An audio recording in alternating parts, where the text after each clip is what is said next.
Explosions de lave, effondrements spectaculaires et cascades entières qui se volatilisent. Mais enfin, que se passe-t-il?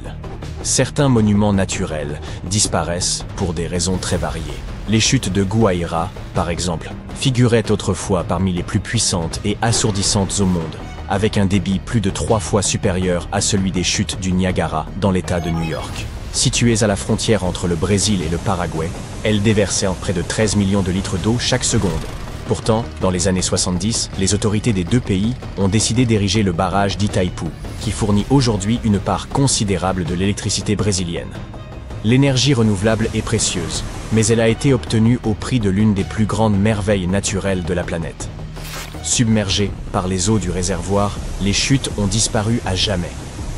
Des centaines d'habitants se sont alors réunis pour leur rendre hommage et ont organisé un rituel traditionnel en mémoire de ce prodige perdu. Passons à un autre site célèbre, cher aux amateurs de Game of Thrones, la Fenêtre d'Azur, à Malte. Cette splendide arche calcaire s'avançait fièrement dans la Méditerranée dès le XIXe siècle, façonnée par l'érosion progressive d'une falaise rocheuse.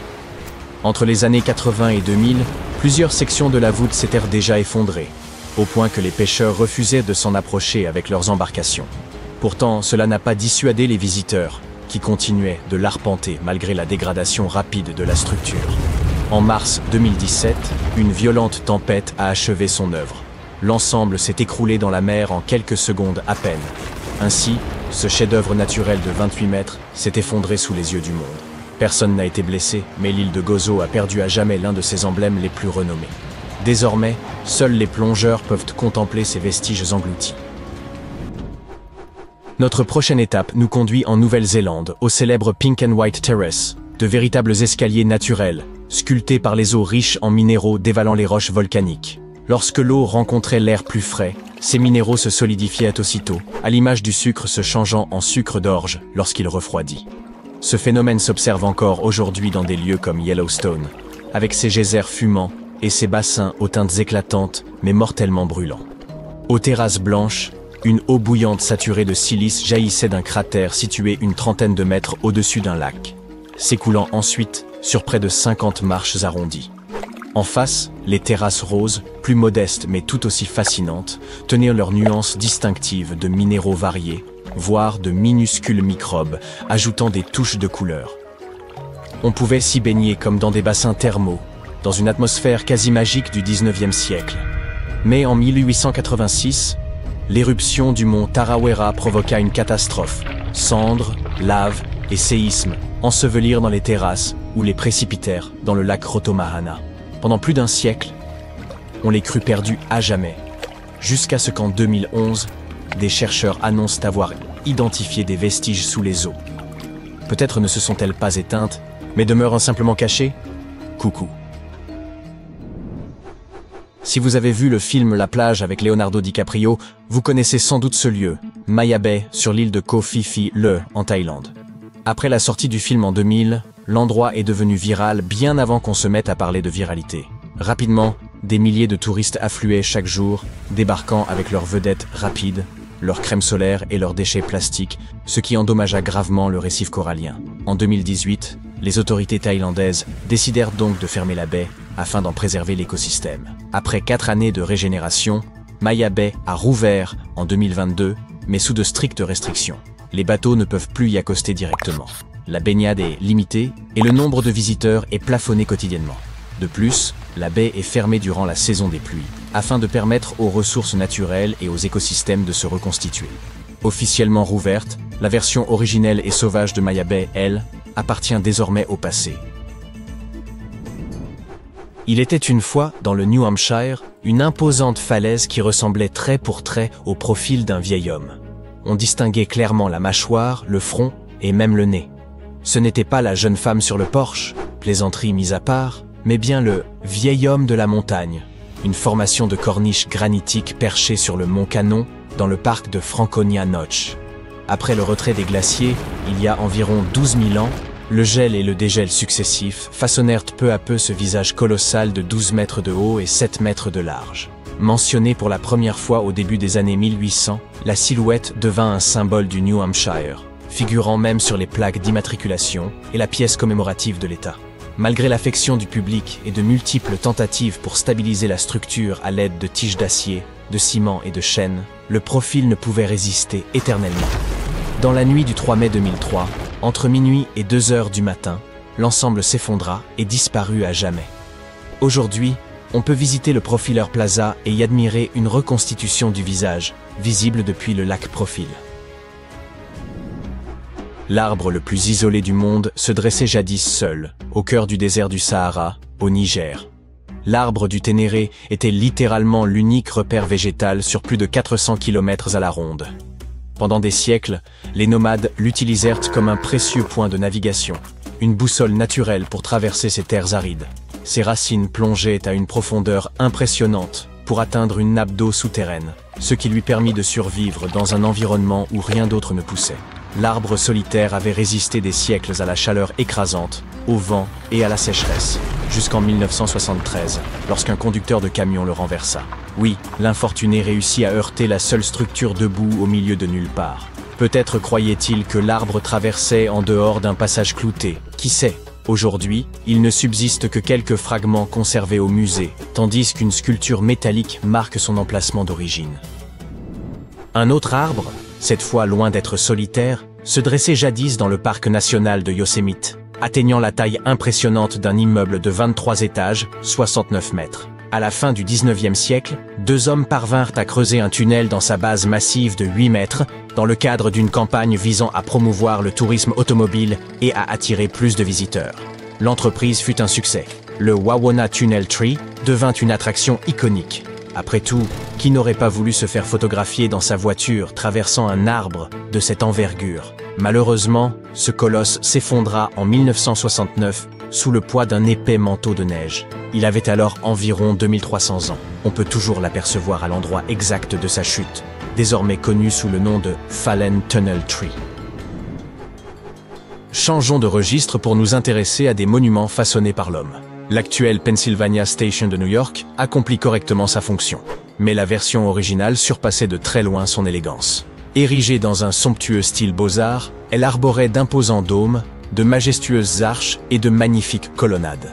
À son apogée, au milieu des années 40, elle accueillait plus de 100 millions de voyageurs chaque année. Pourtant, les temps ont changé. Vers la fin des années 50, le transport aérien et les nouvelles autoroutes inter-États ont peu à peu détourné les voyageurs du rail. En 1962, la ville décida d'édifier un nouveau Penn Plaza et l'arène du Madison Square Garden. L'année suivante, la majestueuse Penn Station fut démolie, remplacée par une version plus réduite, construite sous terre. Le New York Times qualifia cette destruction d'acte de vandalisme monumental, envers l'un des plus grands symboles de cette époque raffinée inspirée de l'Antiquité romaine. Revenons sur la côte pacifique, à San Francisco, où les Sutro Baths ouvrirent leurs portes en 1896. Ce vaste bâtiment de verre, couvrant plus de 12 000 mètres carrés, abritait 7 piscines aux températures différentes. On y trouvait des tremplins, des plongeoires, des toboggans aquatiques et même des trapèzes suspendus au-dessus de l'eau. L'établissement pouvait accueillir jusqu'à 10 000 visiteurs simultanément. En plus des installations aquatiques, il possédait un musée d'histoire naturelle exposant des momies égyptiennes et une galerie d'art présentant des vestiges venus du Mexique et de Chine. Véritable lieu de divertissement, unique en son genre, il souffrait néanmoins d'un défaut majeur, son coût d'entretien exorbitant. Même durant la Grande Dépression, lorsque les propriétaires transformèrent les piscines en patinoires pour tenter de le sauver, l'équilibre financier demeura impossible. Les bains fermèrent définitivement en 1964, et 2 ans plus tard, un incendie les réduisit entièrement en cendres. Imaginons un instant, vous rentrez tranquillement chez vous en voiture lorsque soudain, votre GPS se fige. Votre téléphone affiche pourtant un signal parfait, mais il lui faut un temps interminable pour passer un simple appel. Parfois même, la communication se coupe sans raison, vous obligeant à recomposer. Vous mettez cela sur le compte de votre opérateur. Plus tard, lors d'une soirée, une lumière clignote un instant. Pas d'inquiétude, aucun fantôme ne vous poursuit, enfin, espérons-le. En réalité, il est plus probable que le Soleil traverse une phase d'agitation. Un immense trou, large d'environ 800 000 km, s'est ouvert dans son atmosphère et envoie désormais des flux étranges directement vers la Terre. Mais que signifie réellement l'expression « trou dans le Soleil » ? Lorsque nous l'observons bien protégé derrière des lunettes spéciales, il nous paraît stable et lumineux. Pourtant, de près, c'est un chaos total. Sa surface bout sous l'effet de tempêtes magnétiques, tandis que des volutes de plasma se tordent, se rompent et se reforment sans cesse. Parfois, la couche externe, appelée la couronne, devient instable. Comme récemment, lorsqu'une vaste portion de l'atmosphère solaire a soudainement changé de configuration. Les scientifiques nomment cela un trou coronal, mais il ne faut pas s'imaginer de crevasse ni de cratère. C'est plutôt une ouverture dans la couche externe du Soleil. Cette étoile est parcourue de forces invisibles, comparables à des lignes de tension sous sa surface. Dans la plupart des cas, ces lignes se referment sur elles-mêmes. Cependant, à certains endroits précis, ces lignes s'étendent vers l'espace, formant de véritables corridors ouverts. C'est alors que tout s'accélère. Des particules sont propulsées à des vitesses vertigineuses, créant ce qu'on appelle le vent solaire. Ce vent traverse l'espace à près d'1,6 million de kilomètres à l'heure, atteignant la Terre en seulement quelques jours. La zone du Soleil d'où provient ce vent apparaît plus sombre et plus froide que le reste de sa surface, d'où son nom de trou coronal. Or, l'actuel est gigantesque. On pourrait y aligner près de 62 terres côte à côte. Il s'étend sur une immense portion de l'hémisphère sud du Soleil et se trouve directement orienté vers notre planète. Mais qu'est-ce que le Soleil nous envoie exactement? Et que se passe-t-il lorsque cela nous atteint? Le vent solaire n'est pas juste rapide, il transporte d'innombrables particules chargées électriquement que le Soleil expulse lorsqu'il s'agite. Lorsque ce flux entre en collision avec le champ magnétique terrestre, l'effet est comparable à une pierre jetée dans un étang calme. Il déforme le bouclier magnétique de la Terre, le faisant gonfler comme un ballon que l'on pousse, donnant ainsi naissance à ces splendides aurores. Parfois, cependant, le Soleil va encore plus loin. Au lieu d'un flux constant, il projette d'un seul coup un immense nuage de matière solaire. On appelle cela une éjection de masse coronale, ou EMC. Ce phénomène peut perturber le GPS et brouiller les signaux, notamment à cause de l'ionosphère, une couche chargée située très haut dans l'atmosphère, qui aide les ondes radio à se propager.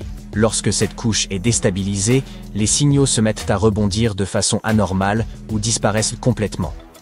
Fin mai 2025, la Terre a été frappée par une tempête géomagnétique classée G3, donc considérée comme forte. Elle provenait d'un puissant flux de vent solaire issu d'un trou coronal et a provoqué des aurores visibles jusque dans le sud de l'Iowa et de l'Oregon. Les autorités avaient averti d'éventuelles perturbations du GPS et des communications radio à ondes courtes, mais aucun incident majeur n'a finalement été signalé. Quelques jours plus tard, la situation s'est aggravée. Les 1er et 2 juin, une nouvelle tempête a éclaté, cette fois classée G4, à un niveau considéré comme sévère, juste en dessous de la catégorie la plus extrême. Les cieux se sont illuminés de couleurs spectaculaires. Des habitants de tout le nord des États-Unis, et même aussi loin au sud que la Californie et le Nouveau-Mexique, ont observé d'impressionnantes draperies lumineuses, vertes et roses traverser la nuit. Un tel spectacle n'est habituellement visible qu'aux abords des cercles arctiques ou antarctiques. Très bien. Il semble désormais clair que les fantômes n'y sont pour rien. Mais ce n'était pas qu'un simple spectacle lumineux, bien que les astronautes de la Station spatiale internationale aient immortalisé des images saisissantes. Les compagnies aériennes ont été averties de ce rayonnement inhabituel et ont pu modifier certains itinéraires par précaution. Les opérateurs de satellites surveillaient les dérives potentielles des signaux, tandis que les communications en haute fréquence, utilisées par navires, avions et radios amateurs, ont pu connaître de brèves perturbations. Puis un autre phénomène est survenu. Quelques semaines plus tard, à la mi-juin, la Terre a été frappée par une tempête géomagnétique de classe G2. Moins intense que l'événement G4 précédent, elle représentait un risque réduit de perturbation et offrait une nouvelle occasion d'immortaliser des ciels illuminés. Ensuite, pour compliquer encore les choses, le Soleil a enchaîné avec 2 puissantes éruptions, les 17 et 19 juin. Ces éruptions constituent un type distinct de sursaut d'énergie, mais produisent des effets similaires. La surface solaire, en perpétuel mouvement, entraîne ses champs magnétiques, les étirant et les entremêlant. Finalement, ces lignes magnétiques se tendent à tel point qu'elles finissent par se rompre, déclenchant une éruption solaire. Si une éjection de masse coronale correspond au Soleil projetant de la matière, une éruption solaire s'apparente plutôt à l'activation soudaine d'un interrupteur. Sauf qu'ici, la lumière est constituée de radiations traversant l'espace à la vitesse, de la lumière. Ces éruptions frappent rapidement, parfois, en quelques minutes, et peuvent causer des problèmes sans même transporter de particules. Ainsi, tandis que les éjections de masse coronale ressemblent à d'immenses nuages d'énergie mettant 1 à 2 jours pour atteindre la Terre, les éruptions solaires sont des éclairs qui frappent avant qu'on les voie venir. À la mi-juin, 2 ont touché notre planète successivement. La seconde, plus intense, a brièvement interrompu les communications radio dans plusieurs régions des États-Unis. Pourquoi tout cela se produit-il précisément maintenant? Ce phénomène n'a rien d'aléatoire. Le Soleil suit un cycle bien défini et traverse différentes phases, comparables à des humeurs changeantes. Environ tous les 11 ans, il devient nettement plus agité. Davantage d'éruptions, de taches et d'anomalies. Les scientifiques appellent cette période de forte activité le maximum solaire, et nous y sommes actuellement. En ce moment, nous sommes engagés dans le cycle solaire 25, dont le point culminant est attendu entre maintenant et début 2026. Durant cette phase, l'activité du Soleil s'intensifie progressivement. Tout indique que ce n'est que le début. Et les prochains mois devraient apporter des tempêtes encore plus marquées. Faut-il alors s'en inquiéter? Pas vraiment. Du moins pas au point de se précipiter dans des bunkers. Les tempêtes solaires ne présentent aucun danger direct pour votre santé. Elles ne peuvent ni vous brûler à travers un toit, ni vous cuire pendant votre sommeil. À moins qu'une magnifique aurore ne soit annoncée, vous ne remarquerez probablement même pas leur passage. La véritable inquiétude concerne les systèmes qui œuvrent discrètement en arrière-plan. Satellites, réseaux de navigation et infrastructures électriques. Lorsque le champ magnétique terrestre est perturbé, des courants électriques peuvent se former dans le sol. Et ces flux, loin de rester enfouis, peuvent se frayer un chemin jusque dans les lignes à haute tension. Si ces courants deviennent suffisamment forts, ils peuvent surcharger les transformateurs, endommager des infrastructures entières et provoquer des coupures massives. C'est ce qui s'est produit au Québec en 1989, lorsqu'une tempête solaire a plongé la province entière dans le noir en à peine 90 secondes. C'est pour cette raison que des agences comme la NASA et la NOAA surveillent en permanence l'activité solaire. Elles peuvent déterminer quand un phénomène se dirige vers nous, estimer son intensité et décider des alertes à émettre. La plupart du temps, nous ne pensons guère au soleil, sauf lorsqu'une chaleur étouffante gâche nos projets de plage ou qu'un froid mordant nous confine à l'intérieur, rêvant d'été. Pourtant, il nous rappelle parfois qu'il demeure une force indomptée, une boule fascinante de chaos en perpétuelle activité. Il s'embrase, entre en éruption et projette d'immenses vagues de particules chargées dans l'espace. Et même à 150 millions de kilomètres, nous en ressentons les effets. Un signal soudainement perdu, un ciel d'une lueur éclatante, une brève variation de courant, autant d'indices que nous ne sommes pas aussi détachés de l'espace que nous le croyons. Ainsi, lorsque votre GPS se comporte étrangement ou que l'écran clignote sans raison, inutile d'accuser votre téléphone, ce pourrait bien être le Soleil, à nouveau d'humeur changeante.